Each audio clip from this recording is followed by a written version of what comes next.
We're going to go ahead. We're going to go ahead and get started and be mindful of everyone's time this evening and this holiday season. And I'm going to turn it over to our facilitator, Catherine Archuleta. Good. Welcome, everybody. We're so glad you're here. We're sorry you're not in the room. This is a nice little presentation of food from some vendors who are bidding on the concession contract, I believe. So there's we're sorry you're not here with us. We miss seeing you in person, but glad you can join us on video. So let's take a look at the next slide, Steve, maybe. Thank you.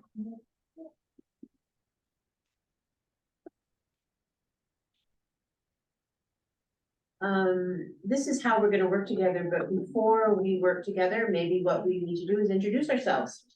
And so if you just go to the next slide. The icebreaker for tonight, what was your reaction the first time you saw the lighted city and county building? So as you say who you are, just no more than 2 sentences about what you felt that first time you saw that beautiful building downtown. If you have seen it, maybe some of you have not.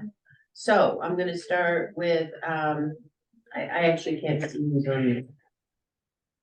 in the room. Do you want to stop sharing your screen, Steve? Right, Steve, yeah. I'm trying to pair the house. Okay. Okay. There we go.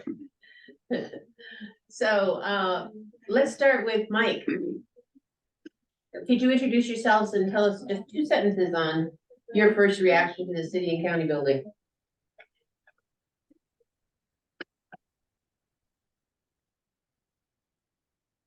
Hello, Mike.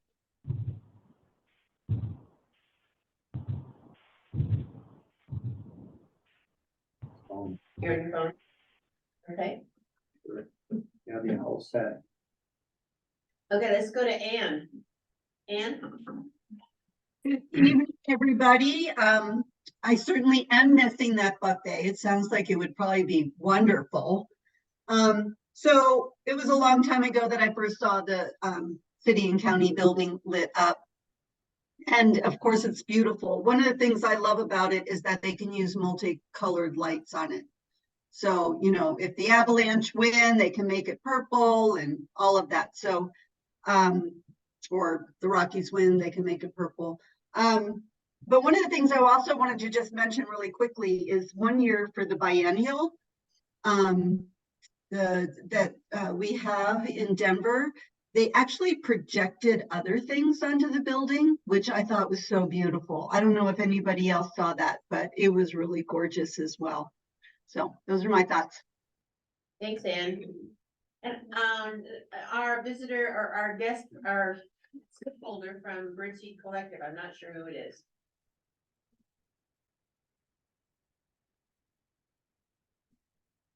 You know who that is, Anthony? It might be Anthony or Carla. Anthony or Carla from the Birdseed Collective? Yeah. Hello? Yeah. Hey there. Sorry about that. Yeah, this is Anthony Garcia Sr. from the Birdseed Collective on 45th and Grant. And yeah, I remember them doing the projections not too long ago. That was it was very nice to see something new being projected onto this building, and the surface is used as more of a canvas. But yeah, I just remember the building always being lit for as long as I've been around. So it's nice that they're able to do that during the holiday season. Thanks. Thank you. Thank you, Anthony. Welcome. Joe Henry?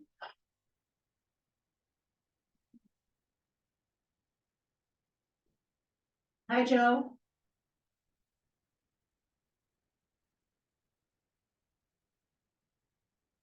Moving right along. Emma? Oh, sorry about that. Okay, Joe, go ahead. All right, so the first time I saw the building when I moved here from the West Coast, and it had been cold in a long time. It was freezing cold, and there's beautiful projection of lights on the building. It's kind of snowing. It was really a cool scene. So that's all I got. Thanks. Thanks, Joe. Emma? Hi, I've grown up in Denver my whole life, so probably the first time I saw it was maybe Christmas when I was a kid, which was obviously very exciting. And just memories of, you know, Christmas time and fun. So yeah, thank you. Thank you, Emma. Caroline? Hi, Caroline Acha, Global Resident Community Board Member. I am a huge fan of Christmas lights, and I actually learned only about a week ago that Denver is one of the first places that popularized the electric Christmas light, with dipping the strings of lights into colored paint or dye to turn them colors, and then decorating outdoors with them. I thought that was so cool. I love seeing the holiday lights, especially when it's snowing. I know maybe not everyone agrees, but I am personally hoping for some snow so that we can have a festive winter wonderland. So sorry if you're one of those who is, not a huge fan of the snow in the winter, but personally for me, I love to have a snowy white Christmas, and I'm holding out for one of those this year too. Thanks, Caroline. Angela?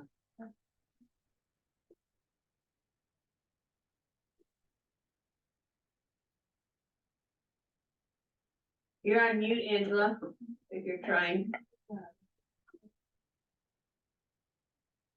Okay, moving right along to Alma. Good evening. My name is Alma Urbano, and I'm here with CSU Spur as the new community outreach and engagement coordinator. So good to meet you all.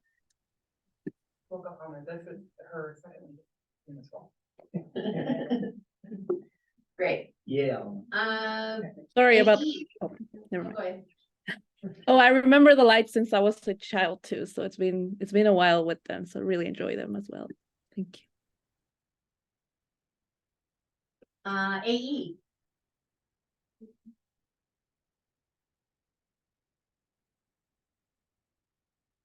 AE, would you like to introduce yourself? Can you hear me? Can you hear me? Yep. Okay. Yeah, my first reaction was cool. Are those LEDs? That was it. Great, thanks. Let's see, Mike, are you back on? Yes, I think I am. Can you guys hear me? Yep, sure can. I apologize. I joined a little bit late and I'm in transit. So I missed the prompt. And what's the question? The question is the first time you saw the city and county building lit up? Yes, and your reaction. Yeah. So I actually, I worked with, in Parks and Rec for 8 years before coming to the National Western Center. And our office was actually in the Denver Post building, which has a fantastic view. And there was actually an outdoor patio or deck overlooking Civic Center Park. And so my best memory of the city and county building being lit up was from that vantage and watching the festivities in the snow, actually, and then being able to go back inside and get warm, but just enjoying the fantastic atmosphere that Civic Center Park brings was a joy. Thank you. Steve, why don't we start over there and we'll go around the table. Hi everyone, Steve Nally with the National Western Center Authority. First time I saw the building, I was a little overwhelmed. And I've used a lot of lights. It's very impressive. And I think it's really advanced in the technology.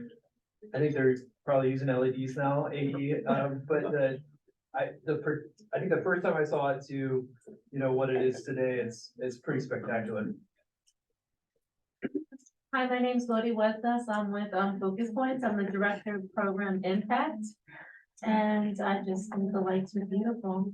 I think it'd be a great opportunity for the National Western Center to advertise the rodeo on those lights. Ooh, it's orange and brown. Yeah.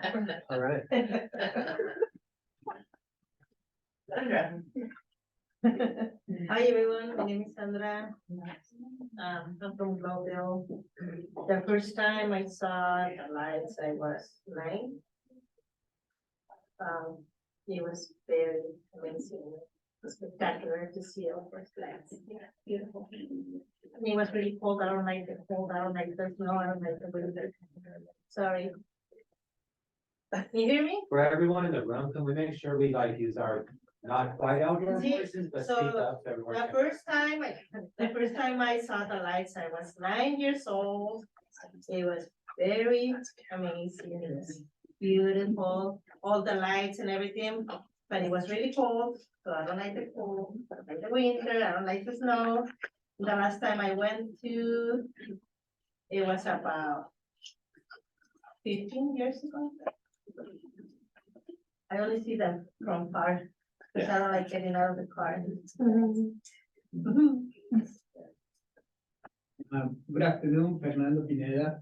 I got mixed feeling about the lights because the first encounter I have with the building was because I need to pay a parking ticket. And then as a community person, I went many times to support other people with translation, or they just, can you come with me? So I never liked the building, but when I finally saw the lights, I was like, oh, it looks really pretty. And it looks amazing and it keeps getting better and better and better. So now I appreciate the lights, but I definitely don't want to be inside. Unless it's needed. Hi, everybody. Jocelyn Hill. I'm the Associate Vice Chancellor at the Spur campus and really excited to welcome Alma to the team. You will see her at these CAC meetings from now on. She's our community engagement coordinator, but has been with Spur for a while on our education team. So thrilled to have Alma on the team and doing that community engagement work that I know that many of you knew Sarah Miley. Know Sarah Miley. She's still around. She just did a good job. So Sarah has moved on to a great new position with the city of Arcata. So happy to welcome Alma. I will say that I'm pretty sure the first time I saw it was on TV, because I grew up in Colorado, but not in Denver, and so I probably saw it on Channel 9 News, and I'm gonna give myself a reputation for being food obsessed, but that's not inaccurate. I was like, oh, it looks like a cake. Yeah. So that was what I always thought of as the city and county building as a cake, and then when I saw it in real life, I was like, not cake-like at all. I'm Catherine Archuleta. I'm your facilitator this evening, and I was born and raised in Denver, and I remember the city and county building, because we didn't live that much far away from there. But as an adult, working in the mayor's office, I remember the lighting and the men and women who would climb on the building to hang all of those lights. And when they turned them on, I didn't think of a cake, I thought of a jukebox. Interesting. Yeah. I think I've had two questions to that. One, I love when they light up buildings. I'm an architect. I just think it's awesome when they make buildings and more playful, particularly really civic, austere buildings that then become more playful. I love that. I will tell you just a fun fact to know and tell. I think they really do a great job with the lights in terms of working with the architecture. That drives me crazy when folks who are doing the lights like ignore what's important about the relationship of the architecture and the important vertical lines, all those kinds of things. But the city and county building is also a Denver historic landmark. So attaching those lights to the building is a whole review process with administrative, thankfully, having spent 7 years on the landmark commission.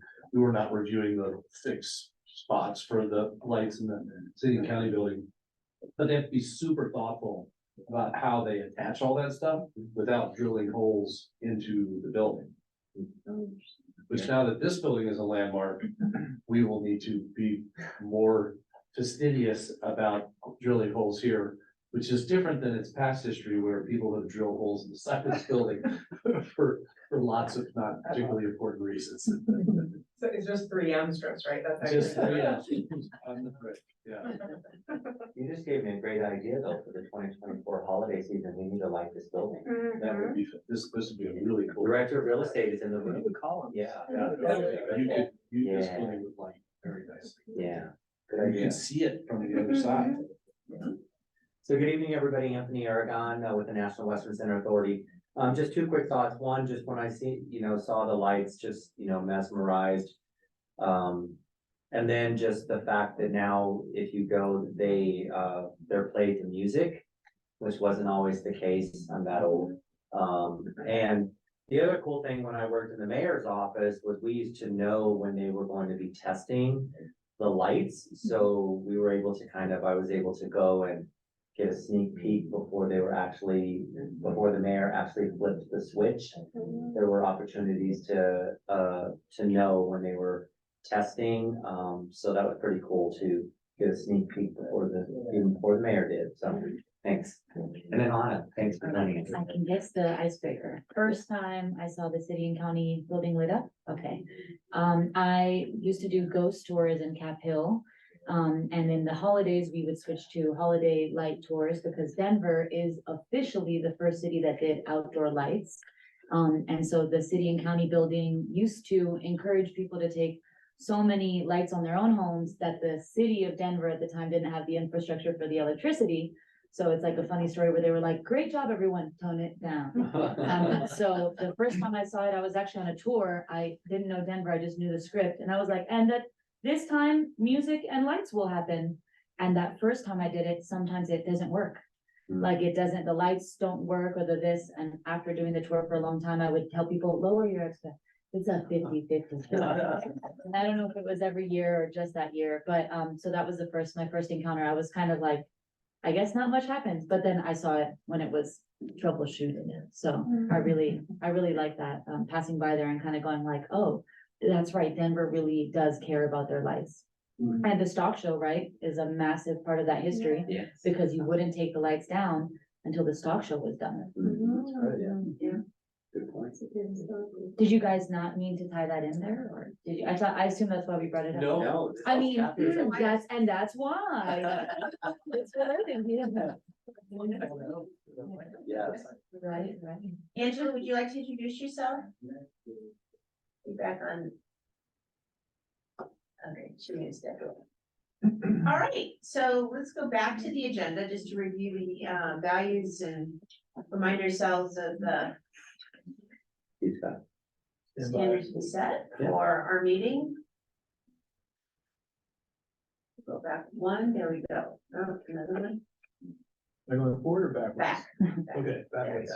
So just to remind everybody, and some of you are new to our meeting, is that we have a plan for working together. It's based on respect and trust, openness and transparency is critical. So we want to encourage others to share, and we want to inspire one another, and we want to be open to new ideas because all of our voices matter.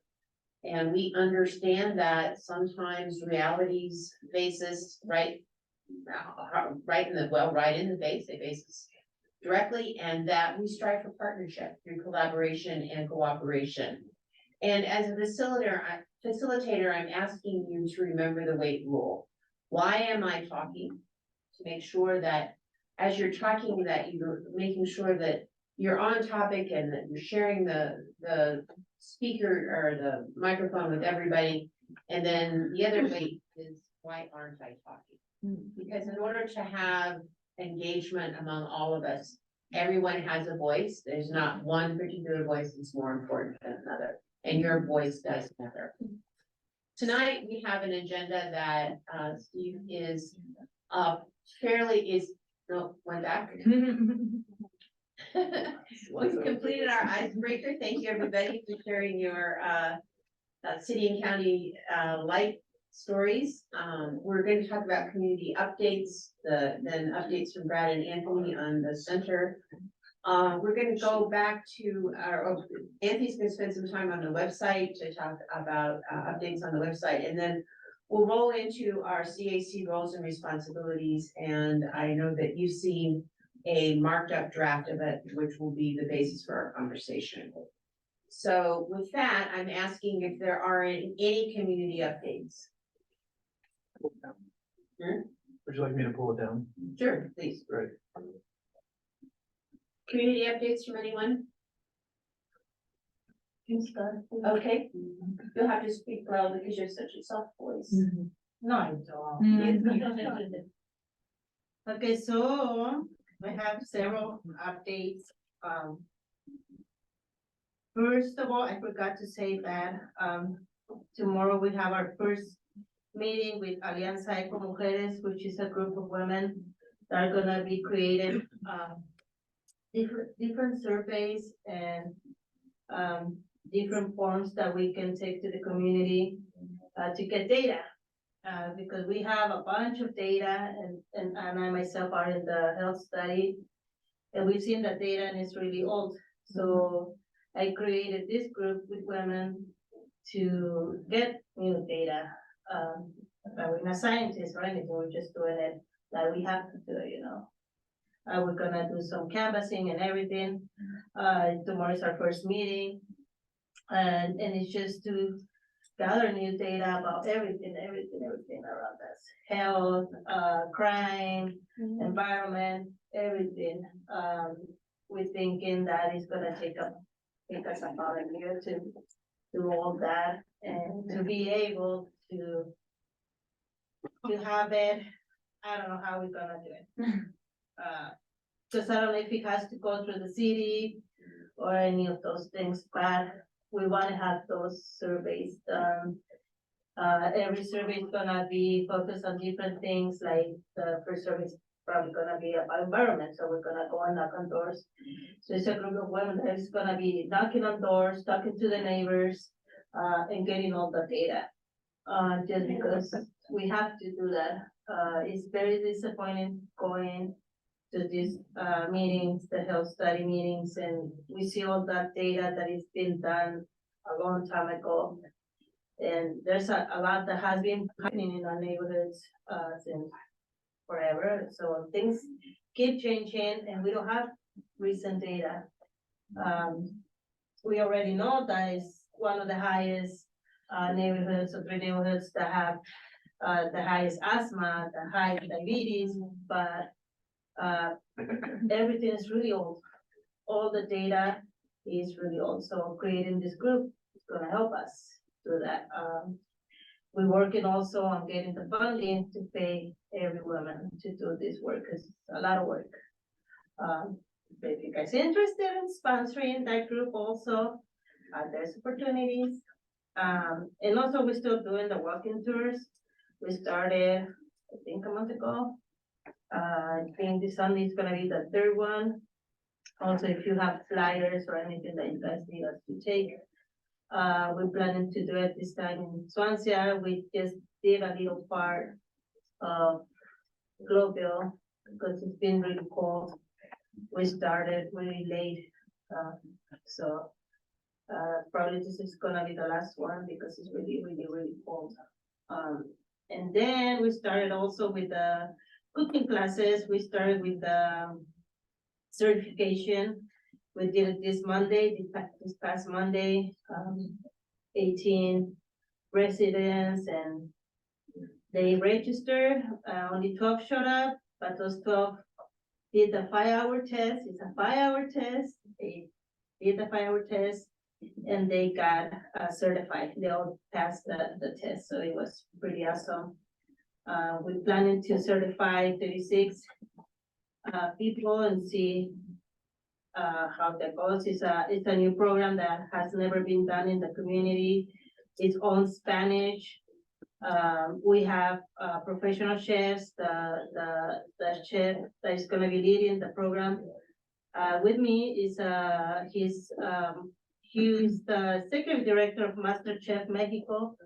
So we're gonna have a lot of chefs coming from other parts of the world giving a class every month. Plus we're gonna be doing weekly classes, so that's gonna be pretty awesome. And it's not just about having students to create workers, but having students creating business people. So they're gonna create their own product, their own, ¿cómo se dice marca? Brand, to sell it, to have their own business, whatever brand they're gonna choose. And that's gonna start, the classes are gonna start in March. We also are doing the fundraising, different fundraising. The first one is gonna be February. I forgot to say that. It's gonna be February. We're gonna have 7 chefs cooking for the fundraising because we need to raise $200,000 for the whole program. It's 36 weeks. And also, this Saturday we have the Osada food boxes with the health study. we're gonna give away 60 boxes to the community. Again, if you have flyers, if you wanna add those flyers to the boxes, let us know. And then we have the leadership program also coming up in next year. And that's just for women. It's gonna be a leadership program that is gonna prepare women, also to work in the community, and to get a certification also, and then the program, which is a 6-month program. And we have the Dia de los Reyes, which is on January 6th, where we have already sponsors, the National Western Center, the Stock Show, CSU,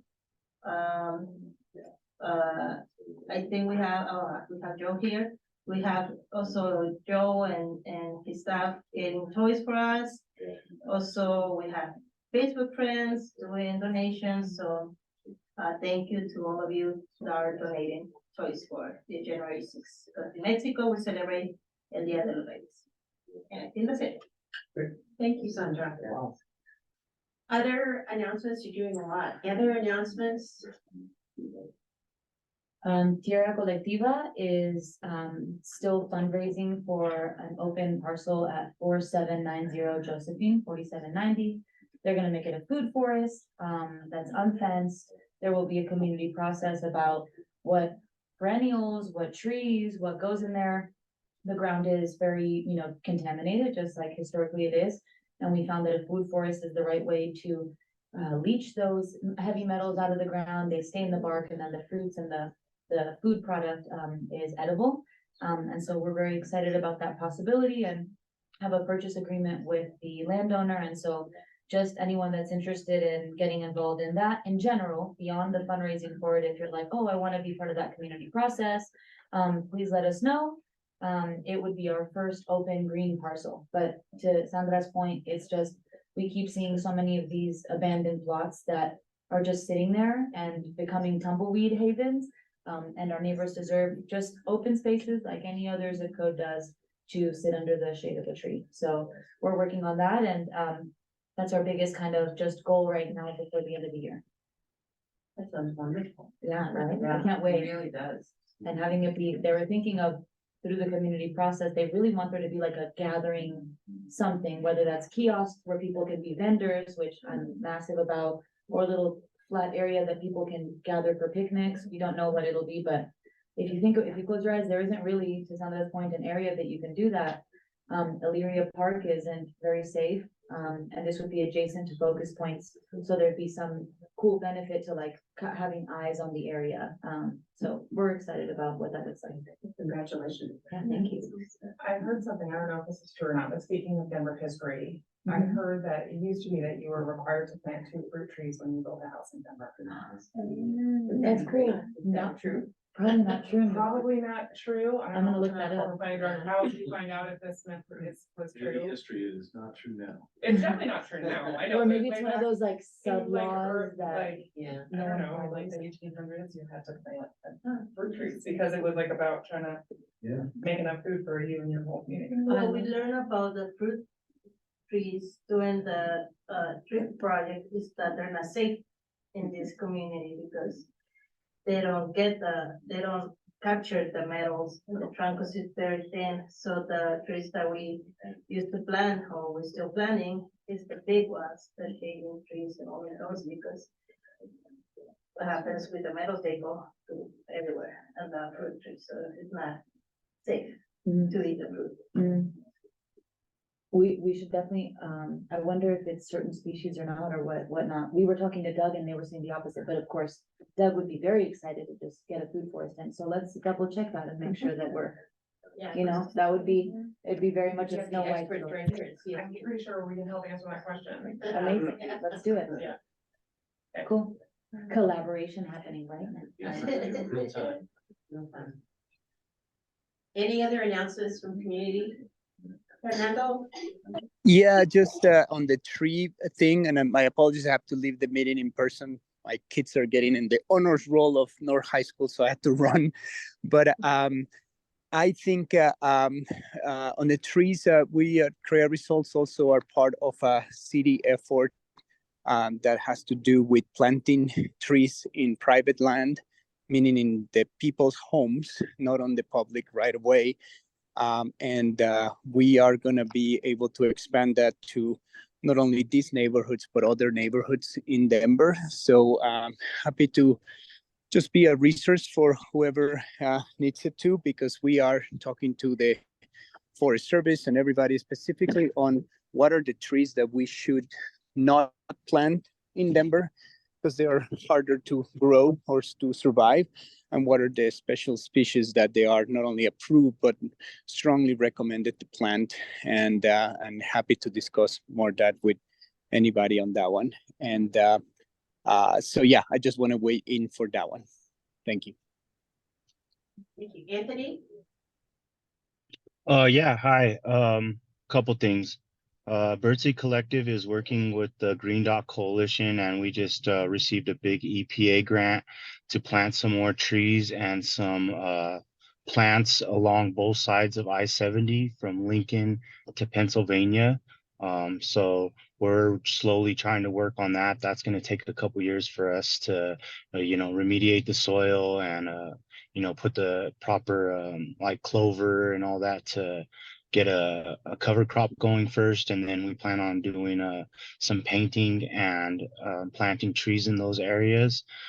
So that's something we just received notice that we got a big EPA grant to do that. So that kind of helps with the whole tree planting thing.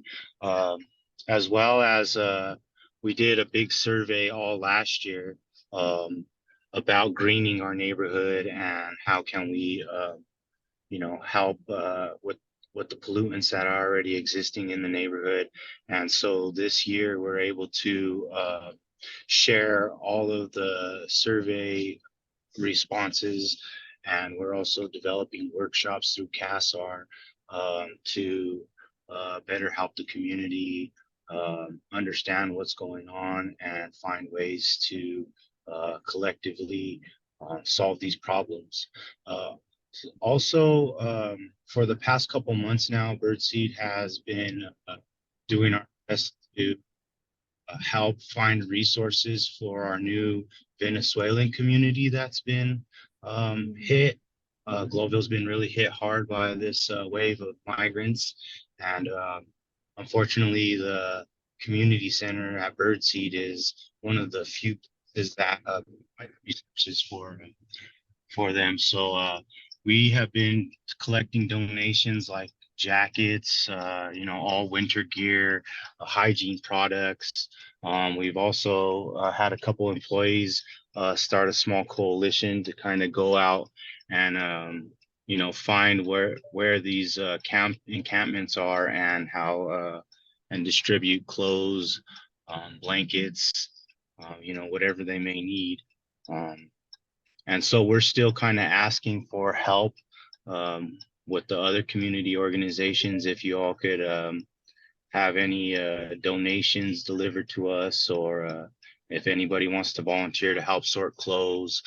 We've had a new clothing bank that we've been able to help out on Tuesdays and Fridays. We've been having, about 100 migrants per day coming over to the center trying to find resources. So luckily we are that space that has always provided this stuff for the community, but being hit this hard, we're running out of resources real fast. So I just wanted to put it out there. There are posts on social media that kind of requests or just lets people know what we're doing and what we may need. And if you could kind of just help spread the word, we'd really appreciate that. Thank you, Anthony. Thank you for all your hard work. Anthony, this is Jocelyn. We have, I think, about 15 or 20 bags of stuff from our holiday party yesterday that we got to get to. But thank you for your service. Yeah, that's awesome. We'll take whatever we can get. It's going out the door as fast as it's coming in the door. So we want to make sure that we're able to share with as many people as possible and just make sure that we don't have families out there freezing. Yeah, I'll do my best to make sure it gets to you guys tomorrow. I really appreciate it. Caroline? Hi, Hi, so I have mentioned this in the past couple meetings, but the pharmacy at Tepeyac Community Health Center is up and running. It is a fantastic service for anyone who is uninsured or underinsured, but it's not just limited to the uninsured, underinsured population. There is now availability for anyone who has Kaiser insurance among all the other major insurance carriers to come and get a prescription filled, especially for any prescriptions for the uninsured, underinsured population that are prohibitively expensive, which a lot of them can be. We don't want to have anybody choosing to go without medication because it costs like $300 or something to fill. I know there's a lot of life-saving medications out there that people rely on, and they are incredibly expensive if you don't have insurance. So at Tepeyac, the pharmacy has a low-cost program. A lot of prescriptions are in the like $3 to $10 range if you don't have health insurance. And so if this is something that is a concern for you, for any of your friends, family, loved ones, or anything like that, please encourage them to come on in. You do not have to be a Tepeyac patient to get a prescription filled at the pharmacy. You can have it sent over from a different primary care provider or anywhere else, although we would love to have you as a patient as well. And then if you have Kaiser and you know you're not really struggling to afford these medications, you can still come on and get it filled, other major insurance carriers as well. So it's a really great program for the community, but not just for the community, because as a pharmacy, there's not really the same kind of availability limitations that sometimes the primary care providers might have at the clinic, where we do try to serve mainly the community members as a priority. So with the pharmacy, though, there's not really that kind of limitation. There's an abundance of prescriptions. You can get it filled. It's not a problem. So tell your friends, tell your family, tell everyone, come on in, check it out. The pharmacy is very, very great. I'm really excited that it's open now. It's an amazing service for the community, and I want everybody to know about it. Thank you, Caroline, for being such a strong advocate. Angela. Hey, everybody. I just want to piggyback on Anthony Garcia and Birdseed. First of all, I want everybody to know that Birdseed has always been there for Globeville. They were giving out boxes of food to the community for years, even before they actually had the building at 45th and Grant. So props to Birdseed always. The other thing I want to let people know is that on December 23rd, there is going to be a hip hop Christmas market at Birdseed, which will be benefiting Birdseed. The vendor tables are $50 each. That will go to Birdseed, and let your friends know, your family know, any of the artists to come out and sell to the community, be together as a community, and to support a community who gives back to the community. Thank you.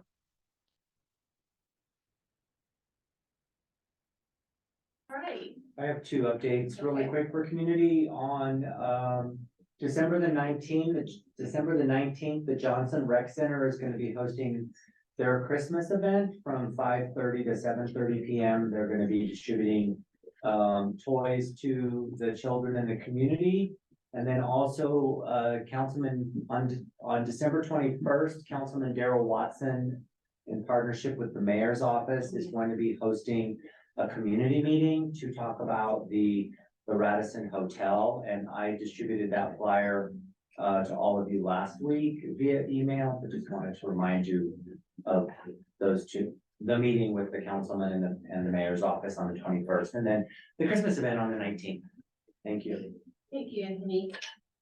I think he also has, just to add, office hours this Friday from 11:30 to like 12, what was it, 12:45 at Prodigy on 40th. So for anyone that wants to run into Daryl at Prodigy on Colorado, right off 40th there, it'll be 11:30 to 12:45, something like that, on Friday. And A raised her hand, I believe. Or said, yeah, raised hand. Oh, no, I'm sorry, Anthony did. I'm sorry. It was on A's swear.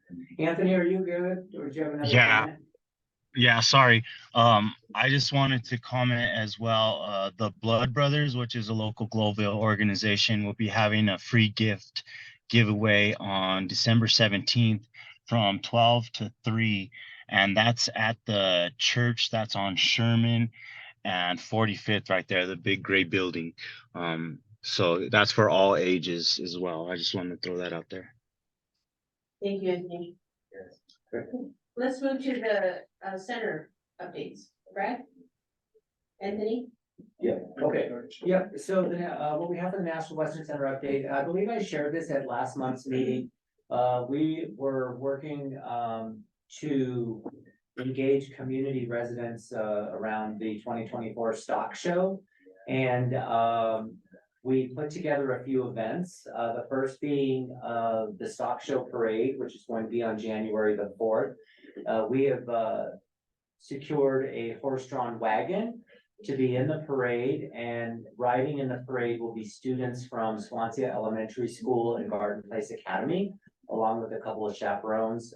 So I've been in communication with the schools, and they're very excited, and they are determining how the children are selected to ride in the parade. The second event that we're doing is we were able to secure 5 different sponsors, and raised $17,500 to provide 250 complimentary tickets to 2 rodeos and 3 events during the stock show. Those also include $20 food vouchers. And so we've been working with CREA Results, and they've been canvassing and flyering the 3 communities, letting residents know that they have the opportunity to reach out to me, and they can secure up to 4 tickets per household.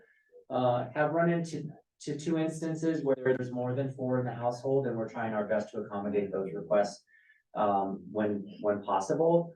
But it's 2 rodeos and 3 events, but I've been receiving numerous emails and phone calls, and so very excited that the residents know that they have the ability to attend either rodeo or event during the 2024 stock show. And then the other event that's taking place that we made sure to advertise in the flyer was the stock show hosts a community day every year, and that's going to be on January the 9th. And that is free access to the grounds. It does not include an event or rodeo, but it does include free access to the grounds if anyone in the community wants to go and walk around and see some of the animals and look at all of the booths that have different things for sale as well, and also services and products, etc. So those tickets are being spoken for and being signed up, which is just incredible. And I've been busy the last few days because those flyers are now reaching households. I will be also working with our nonprofit organizations in the community, as well as the rec centers and library, to hand out flyers there. So if they also have individuals, it is specific to residents in 80216. And I am asking everyone for their address. And so just really excited that that's happening this year. Also, Can I do something there yes. for you, Anthony? I think it would be great to mention our sponsors that are contributing Oh, yes. over nearly $18,000 Yeah. worth of Sure. support for these events. So the first one obviously is the National Western Stock Show. They are providing us tickets at a discounted rate that are actually really good seats. So they are working with us. Sherman and Howard, First Bank, Councilman Darrell Watson and his office, the Rhino Arts District, and Centrio. So those are the 6 sponsors that are underwriting the costs for those free rodeo tickets and food vouchers. Additionally, our partners on the campus, so CSU Spur, the stock show, also the SSA group, which is the concessionaire for the stock show. We are going to be inviting all of you to a community reception and rodeo. And I'm just waiting for final confirmation on the location, but I believe the date is going to be January 17th. And you'll be invited, you and a guest will be invited to a reception prior to the rodeo, which will include free drinks and barbecue buffet, and then the pro rodeo that evening. So again, want to thank CSU Spur and the SSA group and the National Western Stock Show for hosting that event. And that'll include not only the CAC, but our CDC board subcommittee, leadership from nonprofit organizations, leadership from the rec centers, the library as well. So as soon as that is finalized, I will send that email out to all of you. But we want to just invite you also to the stock show next year. So I think that was. Yeah, thank you for And a response to you. Did I say that? No, I didn't. Well, I guess the National Western Center is also sponsored, so no. We're actually the ones that are invited, that we're putting it all together, so yeah, that is a big slip on my part. We also want to mention the 5 events. Yeah, so the 5 events, if you also have neighbors that want to reach out to me, the events, there's a Mexican rodeo on January the 7th. There's the Wild West show on January 13th. The Martin Luther King Jr. African American Heritage Rodeo on January 15th. Extreme Dog Show on January 16th, and then an evening of dancing horses on January 19th. And I will share that with all of you as well. So if you have neighbors, or even if you wanted to attend one of those free events, please reach out to me. So I had a question. We filled out the form to get the community tickets as well. Will we still be getting those tickets, or do we need to go through your other channel now? I think that might be for something different than what we're doing, because we don't have a form to fill All out. the 5 events, but we've been getting the tickets for years now. Pretty sure it's the same events, the same 5 events. I just wanted to know. I'll follow up online on the Yeah, events. yeah, we can have a conversation, Anthony, for sure. I know Bernadette reached out to get some tickets for the Mexican rodeo. He needs to contact Bob. I don't remember his last name, but he's from the stock show. And he has to go get him over there. So it's something separate from See, this. so they're giving those community tickets every year Okay, to organizations. got it. I applied for that form. Okay. So we'll still get those tickets then, right? Yeah, but that's a different process than what we're working on. Okay, I just want to double check. Yeah, okay.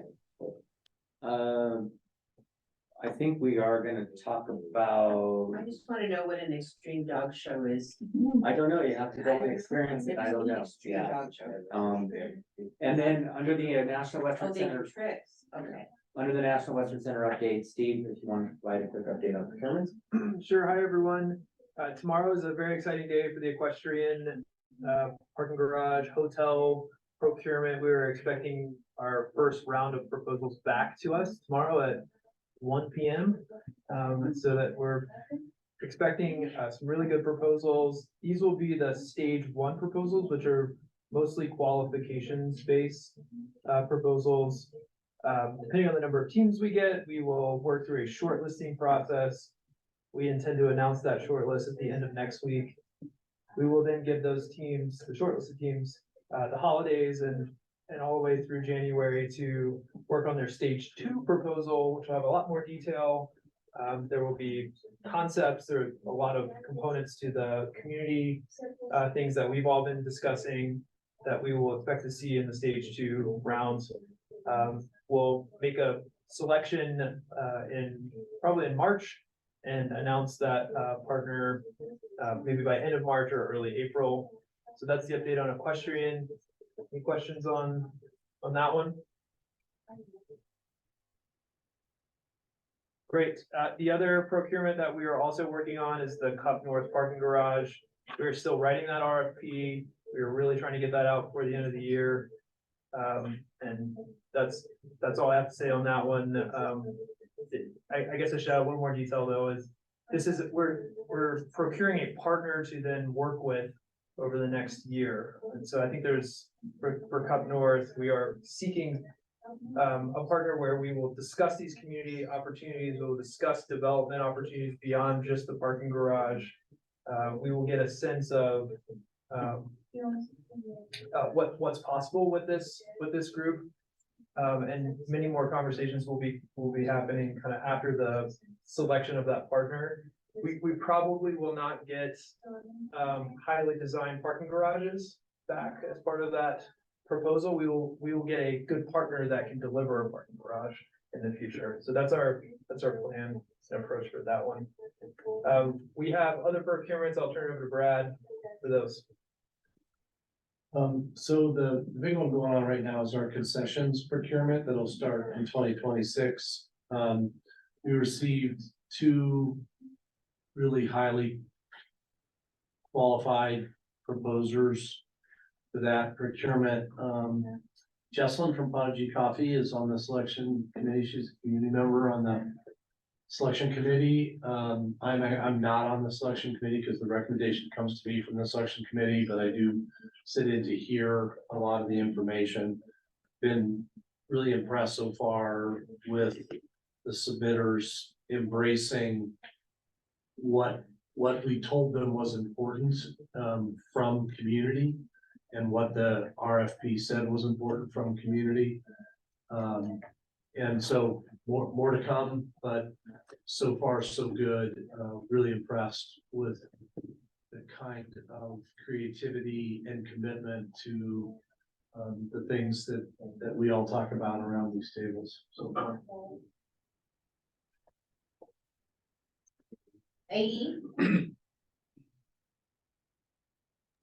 Can you hear me? Can you hear me? Okay.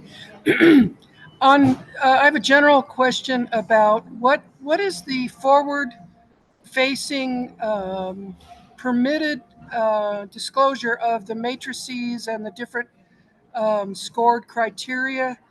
Where are the entry points for discussion while you protect the proprietary parts of the selection process?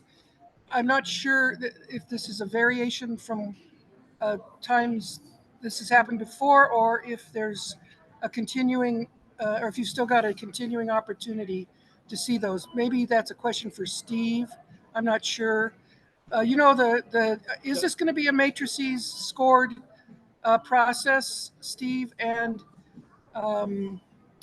where are the engagement points where the neighborhood folks engaged on the committees are able to loop information in and out about the proceedings going forward? And I know the parking lot and the hotel are different timelines, so there may be different answers to that question depending. So whatever you can say, and you know, with the vendors too, it's good to know. Yeah. So the Equestrian Center Hotel Parking Garage RFP is posted online. You should be able to access that. You can see the scoring criteria. You can see the community sections. You can see all that information. We have not yet posted the Cup North RFP. We're still working on that. For the equestrian procurement, the process is there are two stages. There's a scoring evaluation with our evaluation committee that includes community member and our community board seat and other board members, in addition to several other entities, including the city and the authority to make that selection. We intend a similar approach on the Cup North selection process as far as the attendees go. For equestrian in the stage 2 portion, and this is all laid out in the RFP, you'll see that there is a community score. How well did these teams, the proposers, perform, and what are they capable of? What have they done in the past to meet the specific requests of this document for the community? That is a scored element where points are applied to that component. Does that answer your question? Wasn't fully following. Sorry, yes, I had to turn my mic on. Yes, with the exception of I didn't ask one thing clearly. In looking at the matrices, I wasn't sure if there would be a disclosure of anything between the shortlist selection and the final decision. And sometimes that can happen, sometimes it doesn't. I was trying to understand some of the weighting, WEIGHTING. So we can talk about that later, the weighting, but is there an intermediary, is there another step between the shortlisting and the final selection where there can be a more interwoven discussion about the trade-offs with the matrices with people in the neighborhoods and they're involved in the discussion, the representatives, that kind of thing. And there may not be, but I think the deeper the understanding of the process everyone has, the better.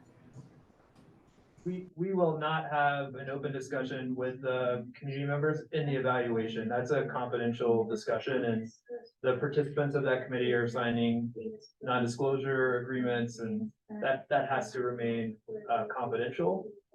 So that the intent is to not open that back up to community discussion between the stage 1 and stage 2. As far as announcing the shortlisted teams, I do believe that announcement will be made public. So I want to be clear that in asking these questions, they're not. I am not asking them as a contrarian. I'm asking them so that all of us out here and that are engaged from within the neighborhoods on these selection committees can have a common level of understanding of what the mechanisms are, so that the expectations of communication can be real clear as the people on the committee do the work, and so that our opportunities can be maximized to understand where the input has an impact and can continue to be discussed. So those are important transparencies. Yeah, that's why we wanted to spend so much time with the community up front and get as much feedback and as many ideas into the document and priorities of the community into the document, because we have to go into this kind of cone of silence and confidential phase to uphold the competitive nature of the procurement. Yeah, just on behalf of yes, you wanted to spend time with getting community up front, but very much the members of the communities wanted that, and it's a successful continuum when the upfront is done, but also when the follow through is real clear as to where the dots are connected each step of the way. That's all. Thank you, A. Any other updates? I think we're gonna move to the website updates. Anthony? Okay. Oh, okay, I'm sorry. I didn't cut you off. No, please. Just a quick update. So one of the things we've talked about here, and we've talked about internally a lot too, is how we track what we're producing in terms of impact or not producing impact at the National Western Center. I've been working on creating some dashboard categories and starting to populate the data and results for those. We have 4 of them. One overall community impact, one sustainability, one attendance, and one around job production, specific to local residents, local businesses around jobs. It's going to take us a number of months to pull the data together and get it in a sustainable way that we can produce report outs, say quarterly or something like that, on some cadence that makes sense and our staff can handle. But we are quite a ways along now on the job piece, the job dashboard, and I just want to give you a roll up. We've done a lot of work over the last 3 or 4 years, really, with Center for Community Wealth Building and a number of you around in this meeting and nonprofits as well, helping us to do better at how we craft our RFPs so that residents and small local businesses can respond and can compete on a level playing field with some of the bigger organizations that may be more used to responding to larger, more formal kinds of procurements. And but where the rubber really meets the road is how many jobs, how are those dollars flowing? And so now we're almost to the end of 2023, and we analyzed of the $800,000 that the National Western Center will spend on all of the campus-wide services contracts on the campus for this year. 68.8% of those dollars are going to a category that we kind of made up with you and with others. We call it local, small, disadvantaged women and minority-owned business enterprises, so it's a little longer acronym than the typical MWB that the city uses, for example. And it's a tighter criteria. It's within 80216. So 68.8 cents out of every dollar we spend on campus-wide services is going back to a business or an individual within 80216. We think that's a pretty good result. I'd like to think we can continue that. The denominator is gonna grow over time. 24 will be a little larger than that, 25 larger than that, 26 will be much larger than that, because that'll be when we open the livestock center. And so I just want to tell you, we're gonna be tracking all this and providing results in all these different categories so that we can prove up, are we doing what we should be doing, or are we missing the mark? And if so, how do we fix that? So more to come on that, but that's some of the first data that I can share with you now. Great, thank you. Questions about any of the updates? Comments? Okay, now I'll turn it over to Anthony on the website. All right, just wanna have a discussion related to the CAC website. So prior to the authority sort of taking over administration of the CAC back in January of 2022, CRL and Associates managed and coordinated and captured all of the historical data and information from the CAC from its beginnings up until December of 2021. And it was brought to our attention last month that the link wasn't working, which then you raised concerns, which we then did research to determine who owns that domain. It was NWC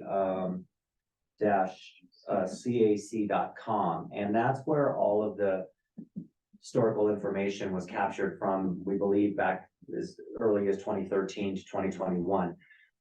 We had conversations with CRL and Associates and their staff. They have transferred all of the documents over to us at the National Western Center Authority. So I now have all of those documents in our possession. Additionally, the NWCCAC.com domain is active, and currently and for years, CRL and Associates were paying that annual fee for the domain. And we are going to begin at the authority, we will begin paying for that domain on an annual basis moving forward, so that all of the historical information prior to the authority administering and coordinating the activities of the CAC, they're now in our possession here at the authority office. So I think that was just, we wanted to provide you an update that we do have the documents. Well, they're still available on the website. And they're still We just wanted available to on make the sure if website. there's ever a problem with the website. Yeah, There's a so that's, copy of that somewhere. yeah, that's the other piece. So yeah, so all of the files were sent to me via Dropbox. I now have them in my possession. Every document that was uploaded on that website, we also now have a copy of. And I think what we wanted to share as well is that CRL and Associates was paying the administrative fee for that domain, and we will now at the authority assume the responsibility for paying that administrative fee for the website domain. So we wanted to bring that to everyone's attention. Does anyone have any questions? AE? Yeah, I just want to clarify, it wasn't that the link wasn't working. There probably anything that was linked to the NWC-CAC page was not working, but the page itself crashed, which is a little bit different. The whole site went down, and it was simultaneously crashed, I think, with CRL, because that went down too and came back. But if there was anything that was other than a technical difficulty, that hasn't been discussed, and the main thing is that the information has been preserved. And I would describe a lot of that information as foundational, not just historical, just to keep the continuum animated. I also think that the ownership of that domain is something that shouldn't necessarily default to the authority office. It could be a good discussion to have. I appreciate that the authority is relieving the CRL of that charge, but transferring of ownership would be, and hosting would be a different question, but that can be discussed. You know, it doesn't have to be discussed tonight. And then all of the documents are available in group, you know, as a database to anybody who would like them. So I think as time goes on, there's a lot of ideas out here about how to present information and that kind of thing, and how to track the dynamic of the project. So I look forward to opening up the discussion, but the incidentals of who is administering it are the mechanisms. But I think we ought to have a much broader conversation, and hopefully that can happen. But I mean, this meeting, it's not really that critical. As long as everything's preserved, then it is. Okay, thank you. For the remaining amount of time, what we thought we would do tonight is go over a draft of document that takes a look at, it actually incorporates many of the suggestions that came out of the last two meetings that we've had with the CAC. And so we created a red line document that gives you a comparison to what the original document was on 8/28/16, obviously marked up now, and added in language that that hopefully reflects the conversations that we've been having in the two meetings that we've prior to this one. The first section is an effort to describe the new Citizens Advisory Committee with acknowledgement of the community that surrounds the complex. And so you can see that it talks a little bit about its role, its overview of the role, and then it also talks about the Gloveville, Elyria, and Swansea neighborhoods. This language is similar to what we saw in the RFPs. I think someone suggested in one of our meetings that might be a good source of information, but just wanted to know if there are any sort of large parts. We don't want to go word by word editing, but if that generally captures what the CAC was seeking in the description of both the role of the CAC and also the neighborhoods. Any major sort of 50,000 foot edits that you'd like to have added, or words changed? Is it relevant? Is it what? Is there anything that we want to add in or take out? Anything I will. Yeah, if anyone does have any comments, just feel free to speak up, because we can't see if you raise your hands with screen share at the moment. Okay, good. So I have something. I'm raising my hand in my living room.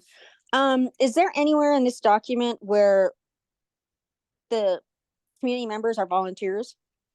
And that strictly that we're volunteers, we don't get paid to participate in these meetings. I think that needs to be made clear. Because when I tell people, oh, I have to go get on the CAC or the CBC meetings, they're like, are they paying you for that? And I laugh and say, no, the only payment I get is when there's change to the community. So is there anything in there whatsoever that says that it's volunteers that are on these committees, that we don't get paid? And then the other thing is that, how can I put this politely? Y'all know I'm not polite anyway, but oftentimes I think, and I maybe it's just me, that I sometimes feel pressure, and I don't know if other people in the room do, to be present at all meetings. I can't always be present at all meetings. None of us always can. You know, you're ill, things happen in your family that you have to take care of. Other people, you have jobs that take you beyond your typical 9 to 5. We live in GES. We know that happens. We have lives where we have to take care of our children, our family. And I just want that to be expressed and understood. And I think that's it. Thank you. Thank you, Angela.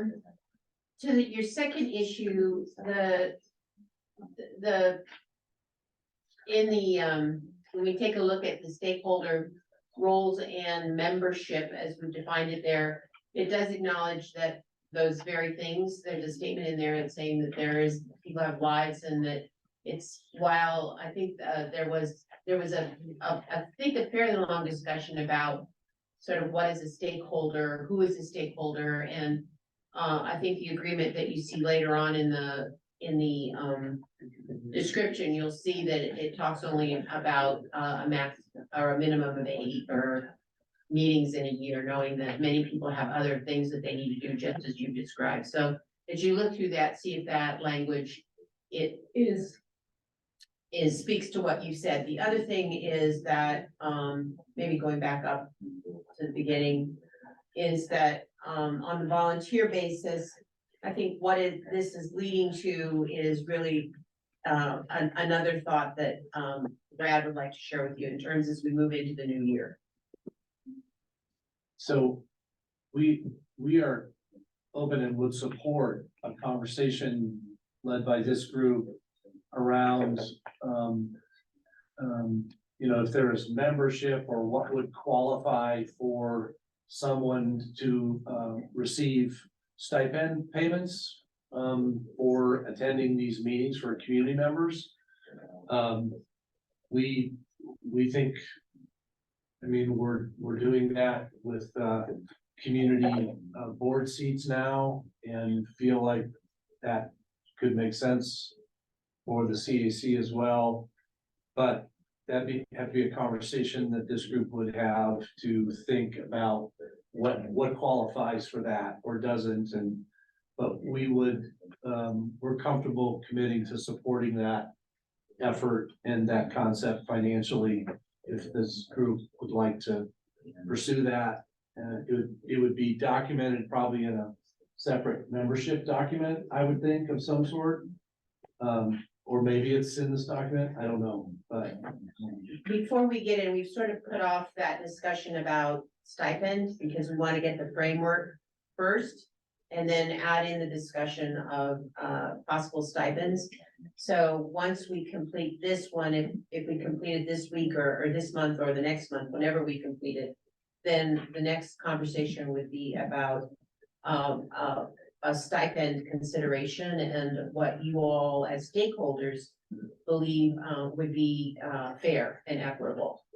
The other thing I would mention is that one of the conversations that we had last month was about who was really on this committee.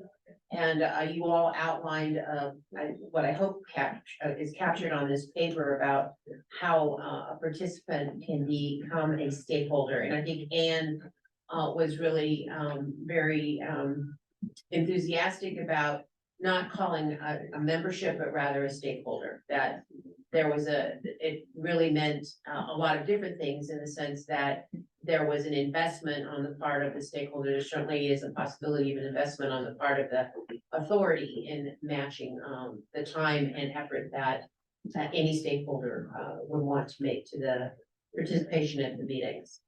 So as we go down, and we're going to see that as we move through again, this is the history and purpose. I know you've all taken a look at this before this meeting, but maybe as we move down, Steve, you can see we went through the purposes is again similar to what you saw in the procurement documents. And then we talked about, you suggested several changes to the duties.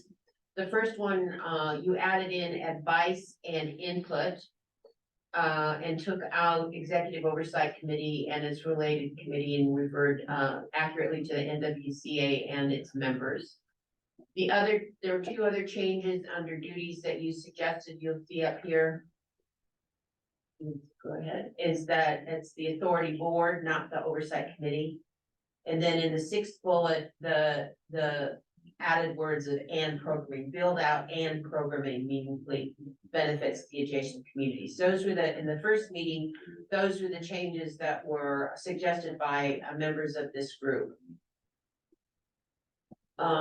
Moving along, this is where I think in some ways we begin to address some of the issues Angela just brought up. The one big change that you wanted to make, or was suggested, not you, but there was a suggestion by some of the members or stakeholders that the MOU partners and facilitators should be scratched out of that. That would not be good. We do the NWC MOU partners are recognized as voting members of the committee.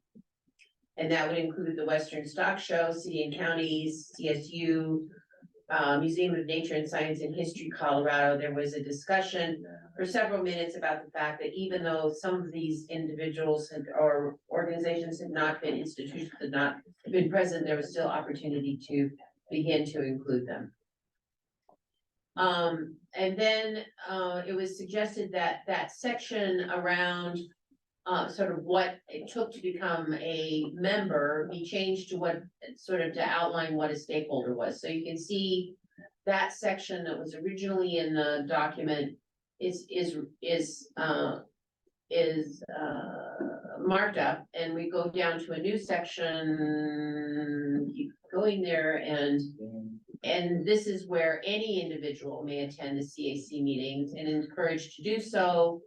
Continuity was important, but we also knew that that not everybody could attend every meeting, and anybody who wishes to be a stakeholder could do so by attending at least 2 meetings and submitting a letter of commitment to attend 4 consecutive meetings in at least 8 meetings during a year. I think this may answer your question, Angela. Then new members that probably should say stakeholders. Steve, if you're lining through there, should say stakeholders will be provided a new stakeholder welcome packet that provides essential background. I think this was another suggestion that was made by someone in the CAC, that anybody present in an in-person meeting would have a table tent in order to identify them as a stakeholder, and that all meetings would provide opportunity for public comment. Those were the takeaways that I had around membership. And may want to change that word. It could be a different word, but this is how I think you wanted to, I hope this reflects what you had suggested in terms of identifying stakeholders and sort of what the expectation was. Again, understanding that not everybody could attend every meeting.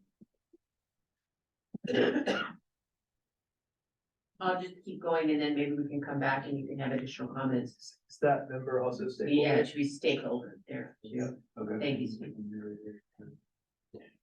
You look at it a million times and then you don't see some things.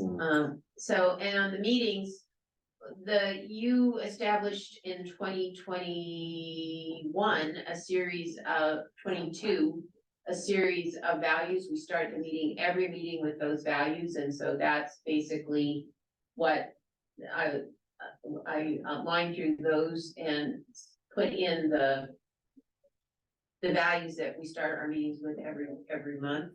That also changed the language to reflect that it's the last Wednesday of every month. And sometimes, you know, if there's additional meetings, that those could be called as well if necessary, based on the sort of the number of projects and the timeliness of those projects. So these are the same bullets that you see, same values that you see on how to work together are now updated and reflected in this document. And then the group discussed at great length at the last meeting that they don't want to have a voting and approval, but rather a consensus. And this was based on the fact that the community board members, in this case, Sandra and Caroline, need to have a sense of what the community is feeling about certain issues or projects, programs or projects. And that at some point, it may be necessary to determine a consensus, or based on peer-to-peer discussion that would help those community board members convey the sense of community to the full authority board. And I think another individual talked about making sure that the consensus process, that all of those minutes would be kept, and of course we record every meeting. So this was meant to reflect that discussion. And then on the communication, just some cleanup language, just to make sure that it's now relevant to the updated communication links, committee agendas, again, just cleanup language. We can go down a little bit further. Again, feedback. It's all of these sections below are basically cleanup language that updates contact information and where information. I think the heart of the changes are really at the top of the document. Again, reiterating, even though we said it once before, I did reiterate the public comment piece. Because that was important, that the public have an opportunity to make comments before the CAC. So if you go back to the top, I'm just wondering, maybe even if you like, I know you have these, I don't know if you want to keep it up or if you all have it available to you on your own computers, but since I can't see you, maybe we'll go back to the full screen of individuals. And are there any comments or cleanup, things that need to be changed, things to be added in that you feel we may have missed here? Caroline? Hi, yeah, I'm just wondering if we have anybody from the Denver Museum of Nature and Science or History Colorado at this meeting tonight, or if we've made any headway with getting them back involved in this process. I'm trying to identify who those individuals are and to reach out to them, to have a discussion, to invite them to meetings. That has not occurred yet, but it is my plan to reach out to them. That sounds great to me. Yeah, I think that we should try to loop them back in rather than removing them from the equation entirely. I think it would be preferable to get them involved again and maybe figure out what went wrong or, you know, why they stopped showing up and see if that's something that we can address as well. Yeah, and they would be included in this new iteration that they are and have been partners. So then we'll continue, but yes, I need to do some additional outreach to them. Sounds great. Thank you. Any other comments? Anything we missed, any changes you'd like to make, anything you'd like to add in? Yeah, kind of just following up on Caroline's question. I think it's a really good one, just kind of around process. I'm new to this document. Does then the nature and science partners need to be part of the conversation to be able to ratify it? And like, does that make any sense if they're included in this, or? When the document was originally created, they were non-voting members of the CAC, is my understanding, and they did attend the meetings when they were hosted at the stock show. And I guess, reaching out to them and see if they wanted to be engaged and involved, and if they felt comfortably enlisted in this document, I can make sure we have a response before we finalize the document. Yeah, I guess that's my, just my biggest kind of curiosity with this is process around it. I don't know where that would be accessible if I was just any neighbor or community member coming in and saying, hey, who ratifies this? Who makes it official? What is if there is a process in place to the changes of the document, how are we letting neighbors know? If it is going to have a direct impact in neighbors' lives and like the community, how are they being made aware of changes and updates? I just, like I said, I'm new to this document, so I don't really understand as well the impact of it. I know I see the name of it, right? The Citizens Advisory Committee guidelines, or I don't know what our final Roles and responsibilities. Roles and responsibilities. What impact does this document have on our community? I think it only provides, and I think it's a really good question. Thank you. I think it only sets a framework, because one of the things that we've heard over the course of the last maybe 18 months is, what is our role and responsibility? When someone wants to become a member or wants to ask about what does the CAC do, members from this group have said, we don't have something that we could hand them. Is it a legal document? No. It is a framework, and it helps guide. the discussions helps understand how you become a stakeholder. And they're really, the discussion last month said, we don't really need to vote. What we need to do is come to consensus so that Caroline and Sandra, as community board members, for now, know what our feelings are. So it really is just sort of the framework of how we interact as stakeholders for the CAC. Yeah, well, it might be helpful. Anne, are you available to maybe share sort of historical information, what the CAC looked like when it was first created, to what it looks like then to what it looks like today, and maybe share that with Anna? Well, I can give my perspective on it. You know, AE also can probably provide a lot of context as well. But it was started back when the master plan for the National Western Center was first being imagined. And so a lot of what the Citizens Advisory Committee did initially was to go through a very extensive and prolonged process to put together, to help give guidance and feedback on the master plan for the National Western Center. And that included, you know, many things.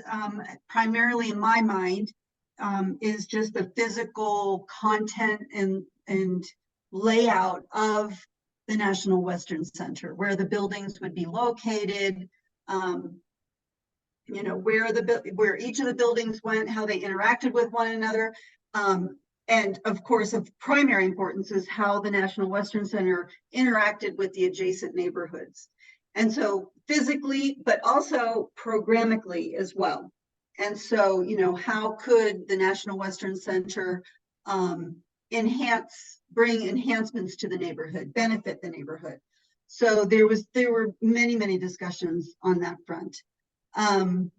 So, I mean, that is the origin of it. And after the master plan was approved and the project started moving into the implementation phase, we also gave feedback on some of that process too, as they went through and had proposals from various developers or construction companies to build each of the elements. And so we talked about all of those types of things as well and gave feedback. We were basically the public interface and feedback loop, which is a very necessary part of any major project like this that has a public element to it, is that you really need to have the public involved.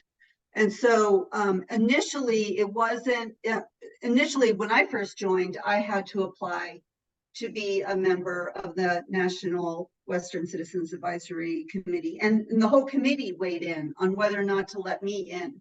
And so it did require, you know, some vetting of the potential members, but it was a very lively group, and we had lots of very deep and fun discussions about a lot of different things. And so, but I think the pandemic was one of the reasons why things kind of got a little bit less intense with the meetings, but also just because things had really started moving along as far as the construction. So there weren't as many decisions being made, but there's still many decisions to be made. And so I think those of us who have been on the committee don't want to see it go away. There's just too much history and value to what was created, and we would love to see it continue.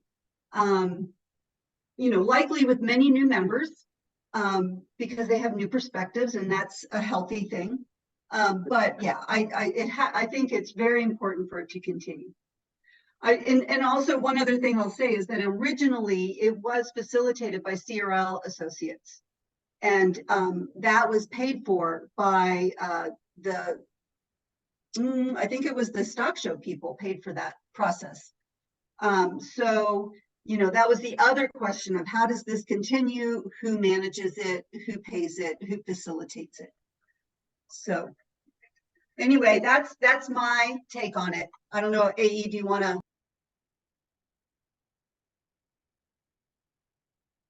Oh, sorry, yeah, sure. Thank you, Ann. I appreciate, I think you and I are a good combination to give coordinates. I appreciate you putting my name back in there. And I want to say on behalf of Westfield, Ann became involved in the neighborhood planning process, bridging Westfield as soon as and this National Western Stock Show, as soon as the opportunity arose, as what, and I'm going back to some of the discussions, Ann, when you came on, it was a very neighborly, important thing that Westfield did to come forward because of being part of the neighborhoods and knowing that the project was mutually impactful to them and to the neighbors, et cetera.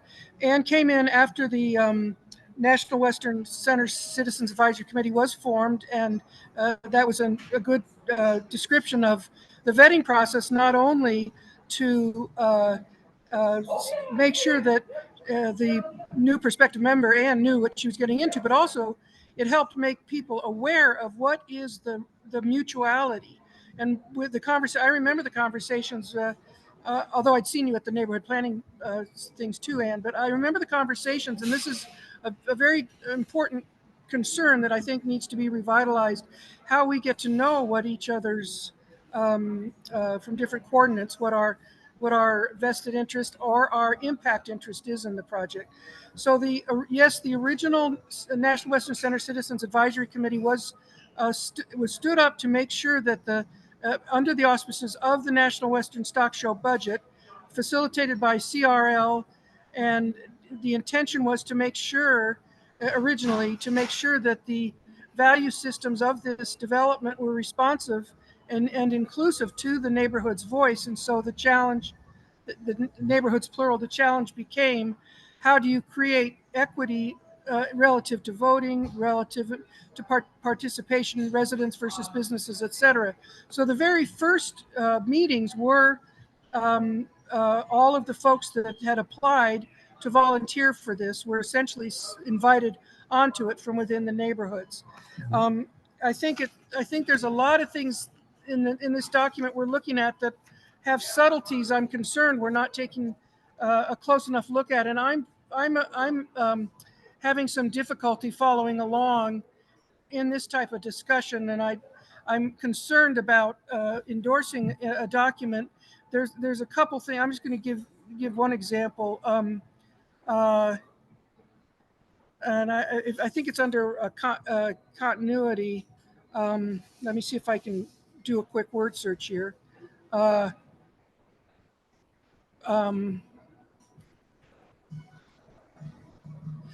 Under duties, provides advice and input to the NWCA and its board members. The National Western Center Authority is a 501c3 organization that has a board and a staff. Okay, that's a subtle thing, but as we go through this, advice, input to the National Western Center Authority, I'm happy to say through its board and through its staff, but I think it's something we have to think about. I think we have to think about, is the Western Stock Show Association or the Stock Show the partner on the framework agreement, and the capital partner, I believe, is the Western Stock Show Association. So I think there's a lot of things in here that may seem small, but they're big. I also, Catherine, I'm not sure that voting was completely eliminated as a mechanism from the prior discussions, because sometimes there's declarative stances that can be taken that can go to the board and various places where a vote might be appropriate. Saying there was a unanimous consensus is a possibility, but I'm just throwing out a few things because part of what I'm concerned about is, Anna's correct. There were a lot of very deep, well-briefed conversations. I'm a little bit less feeling like this had to do with the layout and the building in creating the master plan, and that's one of your great strengths and immense bodies of knowledge.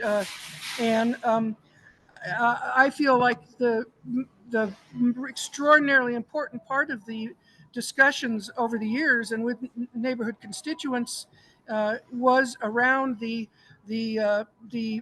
comprehensive impact of this project on the daily lives of the people in these neighborhoods, and how do we develop a set of values and outcomes that aren't just statistical but are qualitative in ways that we have to learn how to measure in lots of ways. So I think there's a lot that isn't captured in going through editing a document that has to do with defining this group going forward again. And I think there's a lot to discuss. And with this document, we can't have it both ways. It can't start out National Western Citizens Center, NWC CAC, and end up CAC plus. It's a subtlety that I think cannibalizes a document rather than creates a continuum of foundational thinking. So I'm concerned. I'm hoping tonight is just another drafting conversation, and I think there's a lot of things that we need to carry forward, and I hopefully can do after the first of the year. Hopefully can do that. So I just would add that. Any suggestions that you have or anyone has about the document, please send them our way, because again, we're just trying to reflect the conversations that we've heard here. And there's no magic about this document. It's just for discussion purposes only. Sandra? Yeah, so I have a comment, questions. We've been talking about this document, about the changes. Are we gonna do changes? But my main concern or question is, why are we here? What is our role? And how are we taking this information to the community, to our neighbors? Because I know it has existed for a long time, but as a neighbor, as a resident, I didn't know what was going on there, because it was the same group that had all the information, but was that information allowed to go to the residents or the neighbors? Are we still like a very close, private group? Because I think that's the most important thing. Like I see the document, yes, there's been this document, and it was well written and everything, but it was just for the CAC, for the people that show up to the CAC. And I say this because I went to several of the meetings, probably 2 or 3, and I didn't feel part of those meetings, so I stopped going. And outside of those meetings, I never knew what was going on in the CAC. So how could we now? If we pull up that document where Judy's, just so everybody can see it, Steve, would you mind doing that? So how can we really make now a better job on taking all this information to the community, to our neighbors, even if you're a business person, how you do take that information to that community? I think that's one of the most important things, because if we really want to do something significant, we have to do something outside the CAC, like take all this information, all the information, not all the information, but the information that really concerns our 3 neighborhoods. Because like I said before, I didn't know nothing about this. Now I know because I'm coming to the meetings. But even myself, how can I take this information to the community? How can I have those tools to take it to the community, to my neighbors? And so they know that the CAC has been existing for a long time, but it doesn't matter if we haven't done something significant with the community, with our neighbors.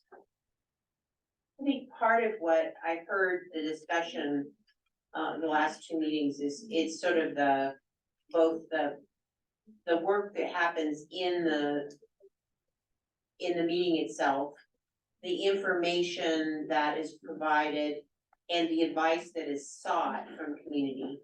And then I think also an expectation that as community leaders, that information, I think some members of this committee have said, taking this information back out into the community is one of the responsibilities of the CAC stakeholder. So we included, and I think was suggested in the first conversation we had about this, is this second bullet that the Citizen Advisory Committee and its stakeholders assist in communicating elements of the projects to the residents and stakeholders in the GES neighborhoods. That's an expectation. There's expectations on the part of the CAC and as well as the NWCA. So the expectation is that information that's shared here doesn't just remain here, it goes out into the community. And obviously, Anthony is working a great deal about getting that information out in a number of different ways, not just with the CAC, but getting as much information out in as many ways, whether it's text, website, events, participation in community activities, all of those are parts of it, but also a reliance on the stakeholders to be a part of that. And I feel that's why this document now is more important, because I see that everyone's doing a better job now on communicating. And I feel it that way, because like I said before, I didn't know anything about it, but now I feel like we're all working together on communicating. I see more people showing up, more people participating from different organizations, from everywhere showing up to these meetings, which we didn't see before. So, I mean, I see the progress. So, sometimes changes seem like hard, but I think it's a good thing that we're doing these changes. And if we continue with the same, the same, I forgot in Spanish and English, with the same, mentality that we already had a document made and we have to keep with that document. I mean, we're not changing, we're not doing anything differently.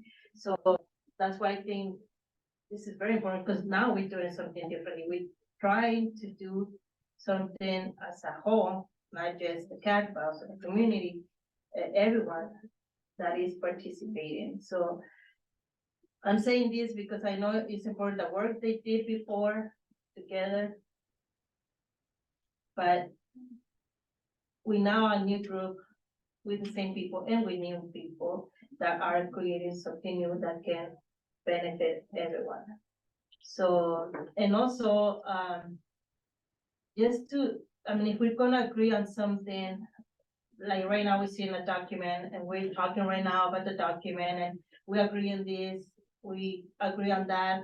And then next meeting, we're like, no, we didn't agree on this, we didn't agree on that. So we really have to make sure that if we're talking about something right now, we don't say that we didn't say nothing about that in this meeting. So, because I feel like we're going backwards again and again and again and again instead of going forward. So if we can just all be on the same page on the things that we really want, I don't feel like we should decide right now, because I feel like there's still that conflict, I don't know, and yes and yes and no.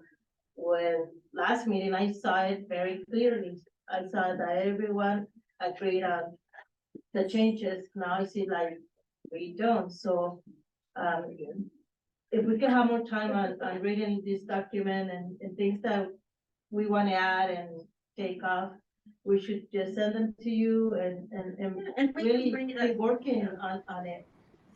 You know, the one thing to remember is that if this is a framework, it's a framework that is written on paper, not carved in stone. And so as the group continues to work together, it may change, it may. Brad's offering, you can't see this, if Brad's offering a cookie instead of a battery. At least I almost lost all of you because my battery almost died and he's trying to give me a cookie. Sorry on this, bro. In any case, maybe what we could do, because I know we're running close to time, but maybe what we could do is you take a look at this again. We can send it out with, we can send it out in the same format, or I could take out all of the crossouts, and the markups, and you can have just a document that doesn't have, it's not confusing with all the markups. Take a look at that, and we can also send the original document so that you have something to compare with. And we can bring it up again after you've had time to take a look at it and think about it. Remember, it's only a framework. It's not like these are what you have to sign your name to and pledge to and everything. It's just saying, we want to work together as the CAC plus. We want to be clear about what our duties are and sort of what expectations are. It's not the rules of, you know, how you can be or not be. It's just the framework.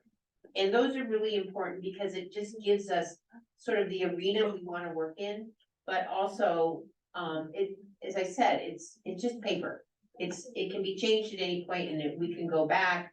And Anne and AE will probably cite many times going back to, you know, discussions or other things that would help us even improve this document as we go along. It can be improved continually, but just to provide something that initiates the new year in terms of how we might be able to go forward, because there are big projects coming up. Obviously, the procurements are coming on board. There'll be a lot of discussions around that. And as we move along, having this framework that you can have for yourselves as well as sharing with the community, I think would be important. Does that make sense? AE? Yeah, I very much agree with what Sandra is saying, that they're looping the information and the considerations and the developments and et cetera back into the neighborhoods, and more people is critical. I do want to say, Sandra, respectfully, on behalf of this document, it was originally written, it was not written as a private document to the group. It very much was written as an expression of how to give a clear idea of how people could step in and become involved. There are vast numbers of people that are not in these meetings now that did participate from within the neighborhoods over the years on the master planning and that kind of a thing. And over the long process, I think it's important to recognize that the whole process has been very, very imperfect. No one, including myself, I think, can say that we did everything that could be done by any measure to get as much constituent neighborhood community engagement as possible. But let's not negate that what's here is very foundational. And as people come in at different stages in the process, you did have experience with several meetings that were pretty high energy, Sandra, and not feeling at home is a very real thing, or not feeling welcome and not engaging. I think also that we have the broader foundation of a lot of folks that are aware of this process out in the neighborhoods that did participate, that can be part of what's going on. But the very important elaboration, I agree, is not just this document, but is each and every individual being able to say, what is it about me that can help bring people in and bring information out?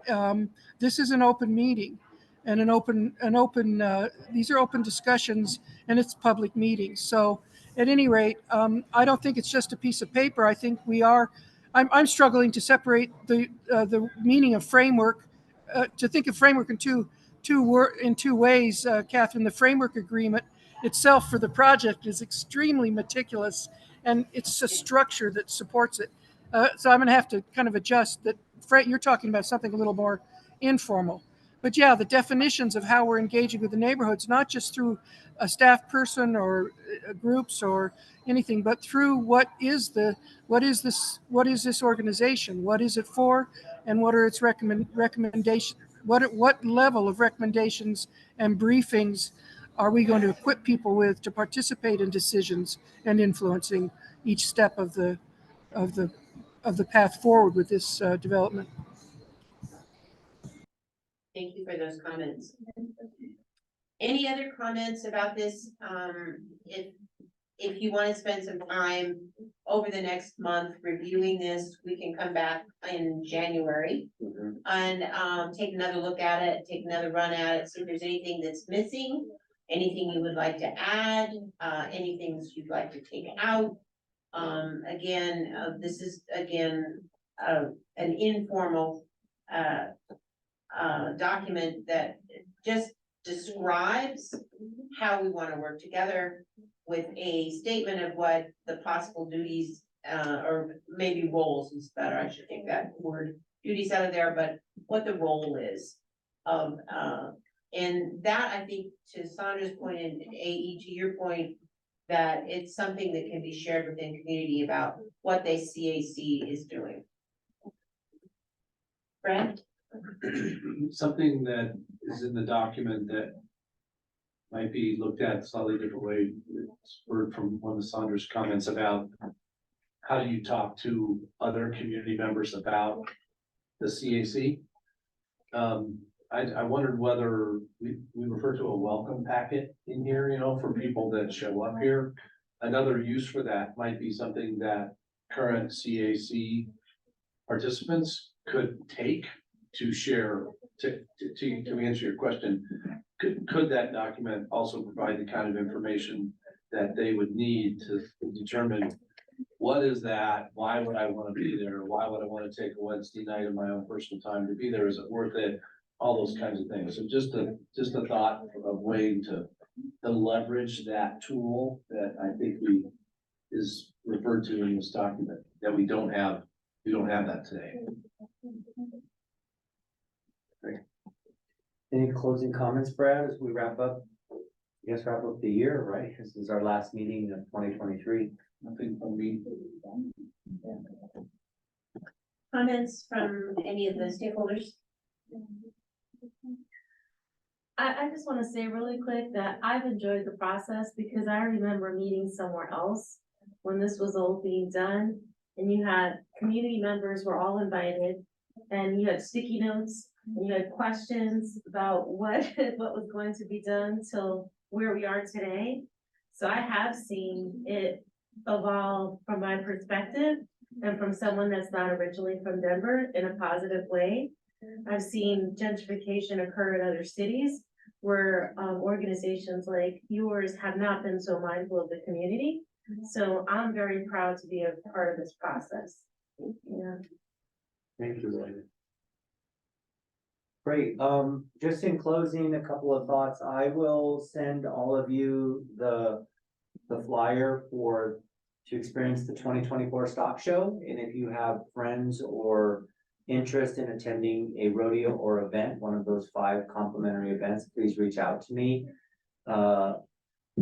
We'll put the meeting recordings on the website, and we'll figure out how best to, let me stop there. If you have thoughts how best we can share this information and these documents with you, please reach out and let us know. This is not, I want to be very mindful that this, you know, where I'm coming from, that this is not a staff process. This is a CAC process, and we're trying to honor everyone's voices and everyone's opinions while making sure that we don't lose the foundational and historical aspects of the CAC. So if how we're presenting the information isn't working for you, or it isn't what you prefer, please let us know how you would like to receive the information and how best for you to provide feedback to us as we create this document. So again, because this is your document, it's not the National Western Center staff's document. And, you know, maybe the way we're approaching it and that we're emailing you a document and then we're showing it on a screen and then we're saying decide isn't the best approach. But we don't know that. If you have other ideas, I really encourage you to share those with us. So as we send the document out again in January, when we convene in January, is there a step that we're missing that would really be impactful and valuable to you? Share that, and happy to send that information in a different way if that would be more beneficial as we continue to have this conversation and process. So it's been a joy. For those of you that are here, the hubby just told me it's snowing, so please be careful driving home tonight, which I'm not happy to hear about. And to everyone on the screen, just thank you for your participation always. And please reach out if you have any questions, thoughts, or concerns, and just wish all of you a happy and joyous holiday season. And we will look forward to seeing you in the new year.